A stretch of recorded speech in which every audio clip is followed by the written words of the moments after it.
It began not with a bang, not with the chaos of sirens or the roar of crowds, but with a subtle, almost eerie calm. Instead of dramatic gestures, it started with a quiet, coordinated announcement, one that seemed almost routine at first glance. Yet within minutes, that announcement sent shockwaves rippling across the globe, shaking financial markets and upending expectations everywhere.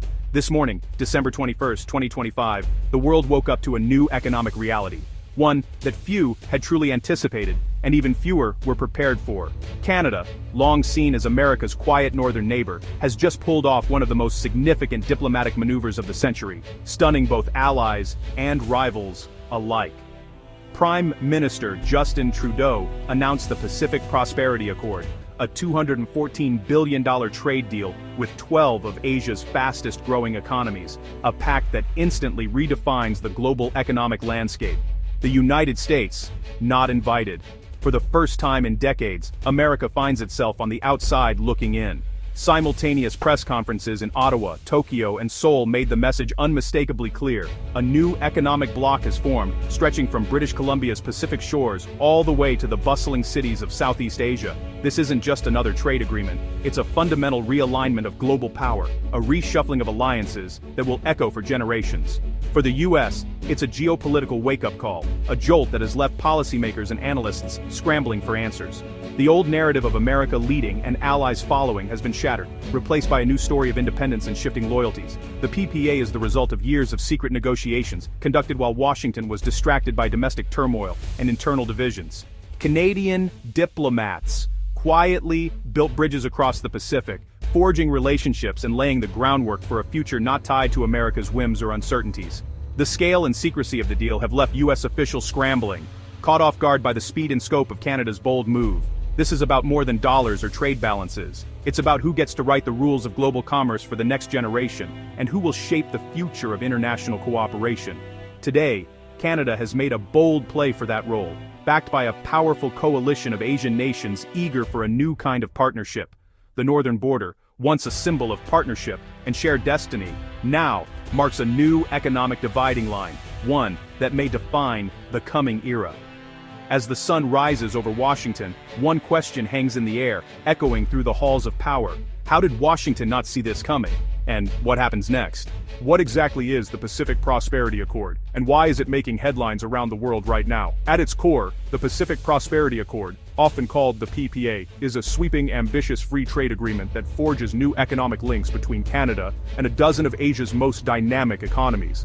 These include major players like Japan and South Korea, as well as the fast-growing ASEAN bloc, creating a vast network that stretches across the Pacific Ocean.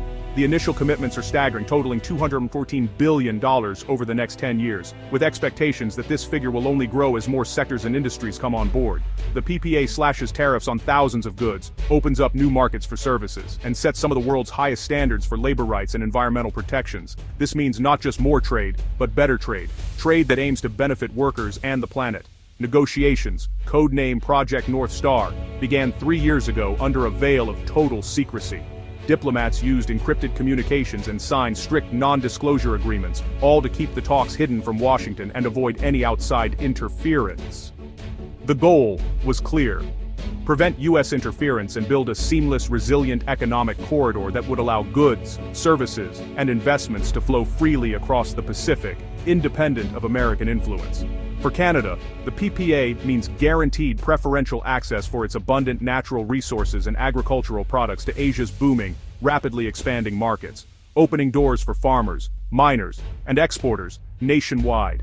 Canadian tech innovators and clean energy firms now have direct, streamlined pathways to collaborate and partner with some of the world's most advanced economies, accelerating growth and innovation at home.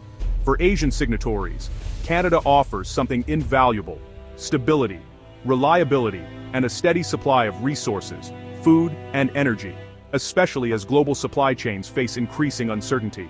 In an era marked by rising US protectionism and trade tensions, Canada is positioning itself as a safe harbor, a dependable partner in a turbulent world. The PPA gives these nations a direct gateway into North America's vast market, without the unpredictability and volatility that often comes with dealing directly with Washington. Canada has now positioned itself as the new, more stable gateway to North America, attracting investment and forging new partnerships that could reshape the continent's economic future. A dozen nations have just eagerly walked through this newly opened door, signaling a new era of cooperation and shared prosperity. The world's economic map has been redrawn, and the Pacific Prosperity Accord is at the very center of this transformation. This announcement is no accident. It's the result of a deliberate long-term pivot by Canada. For generations, Canada's policy revolved around its partnership with the US. The PPA signals a dramatic shift away from that dependence. The wake-up call came during the tense NAFTA renegotiations and US tariffs on Canadian goods. Since then, Canada has methodically pursued new partnerships, first with the EU, now with Asia. By leading the PPA, Canada asserts itself as a major middle power, capable of brokering complex international agreements. This boosts its standing in global forums and repositions it from America's junior partner to a respected player in its own right. Canada's new identity is built on multilateralism and a commitment to a rules-based order. The strategy reduced reliance on the US while increasing global influence. The PPA is the cornerstone of this new architecture, making Canada a bridge between Europe and Asia. This quiet revolution will redefine Canada's place in the world for decades. The economic consequences of the PPA are immediate. For Canada, it means over 200,000 new jobs and billions in infrastructure investment. Ports in British Columbia are set to become North America's busiest gateways to Asia. Canadian industries, from agriculture to tech, now have access to over 1 billion consumers. Diversification makes Canada's economy more resilient and less dependent on US politics. For American businesses, the PPA is a missed opportunity. US farmers and manufacturers now face Canadian competitors with tariff-free access to Asia. The deal builds a wall of tariffs around the Pacific market, leaving American companies on the outside. This means lost sales, lost jobs, and a slow-motion economic bleed for the US. As Canadian and Asian economies integrate, American firms risk being cut out of future supply chains. Investment and trade routes are being redrawn to favor Canada. US ports may see a decline as shipping shifts north. The PPA diverts the flow of future trade and investment away from America. The US reaction was immediate and furious.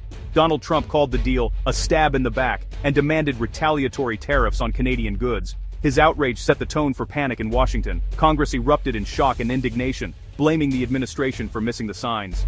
The White House was caught off guard, offering only vague reassurances. The optics were terrible. America's closest ally had negotiated a game-changing deal behind its back.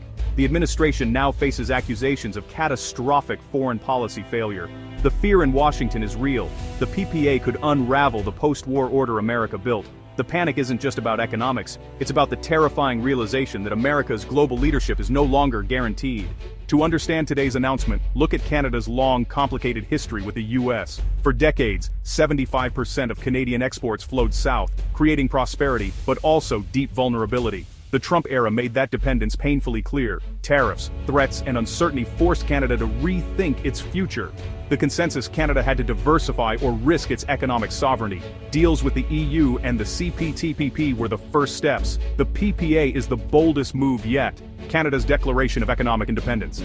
This doesn't end US trade, but it rebalances the relationship. Canada now has powerful new options, leveraging access to both European and Asian markets. This gives Ottawa more bargaining power with Washington. The PPA lets Canada step out of America's shadow and stand as a globally connected trading nation. No longer just a northern appendage, Canada is now a player in its own right. The era of dependence is over. A new chapter begins.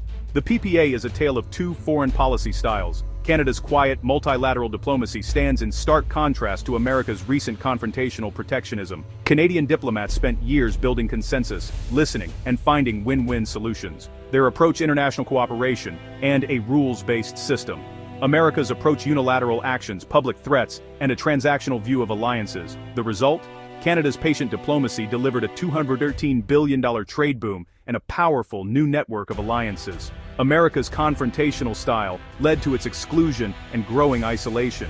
Asian nations, tired of US unpredictability, found a more reliable partner in Canada. The lesson: in the 21st century, power is about building trust and leading through influence. While the US used a hammer, Canada wove a durable tapestry of relationships. The PPA proves that steady diplomacy can outlast the roar of protectionism. Two paths diverged, and today, we see where they've led. The world is watching. The PPA's impact is already being felt on both sides of the border, reshaping the economic landscape in ways few anticipated just months ago. In Canada, a Hamilton steel plant is expanding rapidly, securing lucrative contracts in Vietnam and South Korea. Hundreds of jobs are returning, and the local economy is buzzing with new energy. The plant's parking lot is full again, and families are feeling hopeful about the future. Prairie farmers are finalizing deals to supply lentils and peas to India, bringing much-needed stability and optimism to rural communities that have struggled for years. These new export opportunities mean more secure incomes and a renewed sense of pride in their work. Young people now see a future at home, not just in big cities. Small towns are coming alive again, with new businesses opening and local schools seeing higher enrollments. In the US, however, anxiety is rising as headlines warn of shifting fortunes. A Michigan auto parts factory just lost a major contract to a Canadian competitor with tariff-free access to Asia, leaving American workers uncertain about their future. Pink slips are likely on the way, and the mood on the factory floor is tense as rumors of layoffs spread. The factory owner faces a tough choice: absorb the loss, cut wages, or move operations north to stay competitive. Each option comes with its own set of challenges and risks. In Silicon Valley, a promising software startup lost a major deal to a Canadian rival, thanks to the PPA's digital trade rules that favor cross-border innovation. For American workers and entrepreneurs, it's a clear sign. Investment and innovation are shifting north, and the competition is only getting tougher. The new reality is here, and it's changing the way people think about jobs, opportunity, and the future of work in North America. The border's no longer just a line on a map. It's a dividing line between opportunity and uncertainty, shaping destinies on both sides. December 21, 2025, a turning point. The PPA is more than a trade deal, it's a seismic event that redraws the global economic map. Canada and its Asian partners have created a powerful new bloc, bypassing the US. The world is moving on, building alliances not centered on Washington. America faces a choice: double down on protectionism and isolation, or rethink its role and rebuild trust with allies. The first path leads to further decline and irrelevance. The second requires humility, renewed diplomacy, and shared leadership. The world isn't asking the US to abandon its interests, just to be a reliable partner again. The PPA is a painful wake-up call, but also an opportunity. Will America retreat, or rise to the challenge and reclaim its place as a leader? The world is watching, and the clock is ticking.